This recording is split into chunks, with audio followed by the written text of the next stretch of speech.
Halo guys, kembali lagi bersama saya Rio. Kali ini kita akan ngebahas satu lemari pendingin dengan kapasitas yang besar banget. Bayangin aja kapasitasnya mencapai 401 liter. Itu udah kapasitas yang emang bisa dibilang buat full satu keluarga penuh lah ya.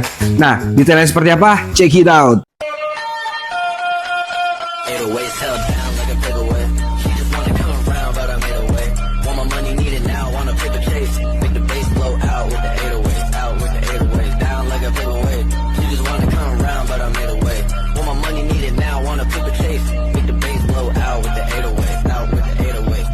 Oke, ini dia unit yang tadi saya bilang. Unit ini adalah unit dari brand Sharp dengan seri SJIF51PG dengan kapasitas 401 liter dengan konsumsi daya hanya 180 watt. Nah, daya yang kecil gitu itu terjadi karena dia menggunakan kompresor yang inverter. Nah, kompresor inverter ini beda sama yang non-inverter, konvensional lah kita biasa bilangnya. Kalau yang konvensional itu bekerja 100%, sedangkan yang inverter dia bekerjanya berdasarkan variabel kebutuhannya, bisa 50, bisa 100, macam-macam lah. Kalau misalnya di dalamnya kurang dingin ya dia bekerjanya bisa sampai 100, tapi kalau dinginnya hanya sedikit dia bekerjanya ya di bawahnya itu. Nah, gak cuma itu, unit ini juga memiliki 4 pintu. Nah, ini ngaruh ke mode ke klasifikasinya. Jadi kulkas itu ada 4 klasifikasi. Yang pertama adalah multi door kayak yang di belakang saya ini. Ada yang side by side, jadi dia 2 pintu yang kebukanya itu kayak kiri dan kanan. Lalu ada yang 2 pintu atas bawah. Jadi freezernya itu di atas, yang comfortable biasanya itu di bagian bawahnya. Lalu yang terakhir adalah kulkas yang 1 pintu. Jadi ya udah dibuka aja gitu. Dia udah gabung freezer sama yang kompartemen biasanya. Nah, kalau yang paling bagus udah pasti yang punya comfortable yang lebih banyak. Ya contohnya yang di belakang saya ini. Gak cuma itu, kita sudah bisa lihat nih dari bodinya. Bodinya kelihatan kalau kinclong, kayak lebih gimana ya, elegan gitulah ya. Nah, ini disebabkan karena dia menggunakan bahan yang tempered glass. Dia juga ditambahin guratan-guratan yang kayak keramik marmer gitu, yang menambah kesan estetik. Jadinya kalau ditaruh di dapur, jadi customer kita juga menambah kesan dapurnya lebih elegan gitu. Nah, nggak cuma itu. Jadi buat user interface-nya dia menggunakan touchscreen. Jadi kalau misalnya kita mau atur temperaturnya, kita tinggal pencet-pencet aja nih di bagian sini. Tapi ini kalau keadaan mati dia nggak nampil. Saat nanti nyala unitnya, dia ada panah atas dan bawah untuk menaikkan atau menurunkan temperatur di dalamnya. Lalu di bagian kedua bawahnya itu ada bottom untuk ini pembuatan ini ion, sorry. Jadi ion plasma cluster itu ada nanti di dalamnya fiturnya, nanti kita bahas setelah kita buka ya. Lalu ada di bagian keduanya itu ngeboost untuk temperaturnya supaya pendinginannya lebih cepat. Nah, mode ini semua bisa kita lock dengan cara kita memencet selama 3 detik di bagian locknya. Jadi kita tinggal pencet dan tahan selama 3 detik, nanti itu modenya akan ke lock, jadinya nggak bisa diutak-atik sama orang lain gitu. Oke, langsung aja kita lihat bagian dalamnya seperti apa. Jadi cara bukanya itu cukup dengan tarikan pelan dan tada. Nah, keren ya. Biasanya kulkas kan ada pegangan di tengahnya ini kan untuk pegangan pintunya. Nah, kalau yang multi door dia nggak ada. Itu bisa terjadi karena bisa kelihatan di sini. Jadi pegangan pintunya nempel sama pintunya. Kebayang nggak tuh? Nah, untuk para teknisi tolong diperhatikan saat menutup ini jangan sampai tulangan pegangan pintunya itu kebuka seperti ini. Kenapa? Karena nggak bisa ditutup nantinya. Kalau dipaksain malah nanti patah. Jadinya harus kita lipat dulu agar dia bisa klop. Tuh, nanti akan nongol nih tulangannya di bagian tengah.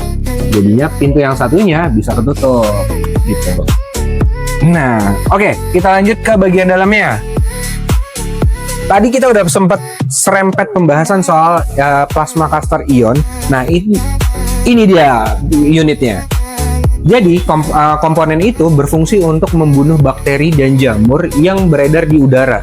Nah, fungsinya untuk apa? Untuk membuat makanannya bisa lebih awet dan tahan lama ketimbang dengan yang tanpa ion ini. Jadinya saat evaporator menghembuskan udara dingin, itu bakterinya juga dibunuh oleh ion ini sendiri gitu. Dan gak cuma itu aja fiturnya. Saat kita buka kompartemennya, itu nggak bisa nih langsung ditarik. Kenapa? Karena dia ada grip di bagian belakangnya, ada locknya. Jadi caranya kita harus angkat bagian belakangnya, baru kita tarik gitu. Nah, untuk lebih detailnya, sudah saya contohin. Iya. Oke, ini dia. Nah, jadi di belakang sininya dia ada kayak centolan gitu Nah, fungsinya untuk mengaitkan dia ke bagian bodinya. Nah, karena ini kulkas yang termasuk kulkas yang kelas atas, jadi untuk bottom untuk temperaturnya kan biasanya cuma tombol biasa. Nah, kalau di sini enggak, dia atas dan bawah. Jadi kalau semakin kita tarik dia ke atas, semakin dingin juga udara yang dihembuskannya.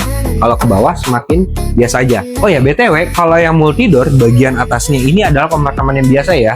Jadi freezernya itu ada di bagian bawahnya. Kalau yang atasnya itu biasanya buat minuman-minuman yang nggak pengen beku lah gitu. Oke, kita lanjut ke bagian yang kedua, yaitu bagian freezernya.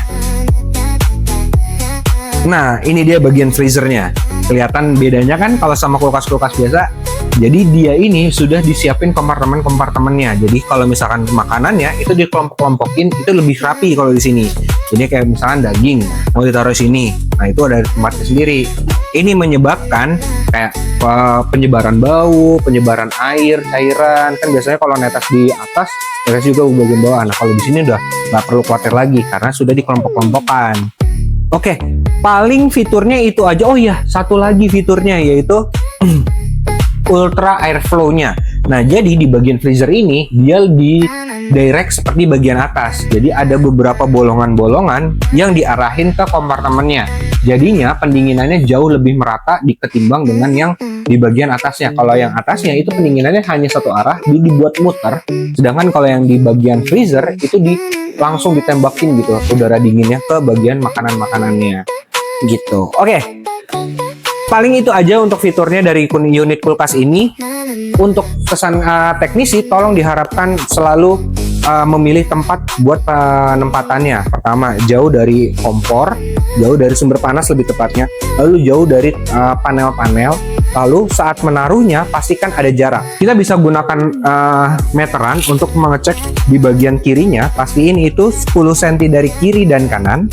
Jaraknya sekitar segini ya, setangan saya. Begitu juga yang sisi kanannya, tapi sisi belakangnya pastiin itu 20 cm, 2 kali lipat dari sisi kiri dan kanannya. Jadi segini. Nah, seginilah.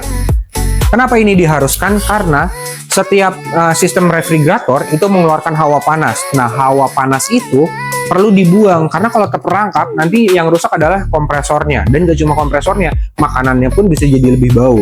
Nah, tadi kan saya sempat bilang kalau kinerja dari kompresor itu bekerja bisa sampai 100%. Nah, kalau 100% udah pasti ada getaran dan bunyinya. Nah, itu semua kita bisa redam menggunakan ini dia, water pass. Jadi saat dia bekerja, kita tinggal ukur dulu. Contohnya seperti ini. Kalau airnya dia di tengah berarti sudah sejajar. Tapi kalau belum, pastiin kita adjust bagian kakinya. Kenapa kita begitu? Dan hubungannya apa sama getaran? Jadi kalau kakinya itu ibaratnya pincang lah ya. Jadi kan ada 4. Nah, kalau satunya itu ngangkat dan kompresor sedang bekerja, otomatis ada getaran. Kalau kakinya cuma 3 yang berpijak, otomatis ada 1 yang dia bisa jadinya goyang. Nah, itu bisa menyebabkan pertama makanannya jatuh. Lalu ada kulkas yang bisa jalan sendiri. Nah, itu dia juga salah satu sebabnya. Lalu ditambah lagi kinerja kompresornya itu bisa rusak karena getarannya akan ditambahin tuh sama dia. Dan supaya kompresornya bisa jadi lebih awet, kita juga harus pastiin tegangannya. Gunakan multimeter. Kalau saya di sini pakainya multimeter sekaligus tang ampere. Nah, di sini juga udah ada fiturnya. Jadi kita tinggal pertama kita colokkan dulu prom buat coloknya ke listrik, yang merah ke merah, yang hitam ke kom. Nah, lalu kita atur settingan di tang ampernya ke voltase yang AC. Kalau yang bawah DC ya, ingat hati-hati, jangan ngarahin voltasenya ke DC. Kalau kita colokin ke terminal, kalau ditambah aturannya ke DC, bisa meledak nanti tang ampernya. Jadi pastiin ke yang AC. Lalu kita cek di terminal. Kalau sudah 220 artinya sudah normal gitu. Oke, gitu aja dari saya, and bye-bye.